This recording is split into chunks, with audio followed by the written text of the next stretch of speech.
પ્રેમ પ્રકાશની વાર્તા story of પ્રેમ પ્રકાશ એક ઇલેક્ટ્રિશિયન હેલ્પરનું કામ કરવાથી લઈને બિલ્ડિંગ કોન્ટ્રાક્ટર સુધીની સફર પ્રેમ પ્રકાશે કેવી રીતે કરી જાણીએ આ સફર વિશે। मेरा नाम प्रेम प्रकाश है। मैं दिल्ली त्रिलोकपुरी स्थान में रहता हूँ और मेरे घर में 5 जने हैं। मैं 10वीं पास के बाद मैं इलेक्ट्रिशियन हेल्पर था। પ્રથમની RPL એટલે કે recognition of prior learning online training પ્રોગ્રામના માધ્યમ દ્વારા લોકડાઉન દરમિયાન પ્રેમ પ્રકાશે ઇલેક્ટ્રિશિયન हेल्पर तरीके ट्रेनिंग ली थी। मैं प्रथम से मिला और फिर उन्होंने मुझे कुछ जानकारी दी तो उससे ऑनलाइन के बारे में, तो मैं ऑनलाइन से जुड़ा। ऑनलाइन जुड़ने के बाद मैंने ऑनलाइन की ट्रेनिंग करी। આ ટ્રેનિંગ પછી પ્રેમ પ્રકાશ કામ કરતી વખતે પોતાની સેફટી બાબતે વધુ ध्यान આપવા लाग्या। इससे पहले मैं जो काम करता था मुझे नहीं पता था कि क्या क्या सेफ्टी होनी चाहिए, तो बस मैं काम ऐसे ही करता था टेम्परेरी टाइम। પ્રથમની આ ટ્રેનિંગમાં તેને પોતાની સેફટી કેવી રીતે રાખવી જોઈએ, ટૂલ્સ કેવી રીતે ઉપયોગમાં લેવા જોઈએ તે વિશે માહિતી મળી। પછી જ્યારે પ્રેમ પ્રકાશે કોન્ટ્રાક્ટ લેવા બાબતે વિચાર્યું તો પ્રથમ પાસેથી તેને મદદ મળી।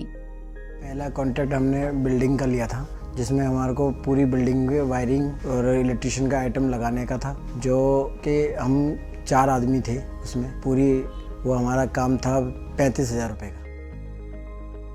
પ્રથમની ટીમે પ્રેમ પ્રકાશજીના શ્રમિકને PPE કિટ, ઈ શ્રમ કાર્ડ, આધાર કાર્ડ, આયુષ્માન ભારત કાર્ડ વગેરે મેળવવામાં મદદ કરી।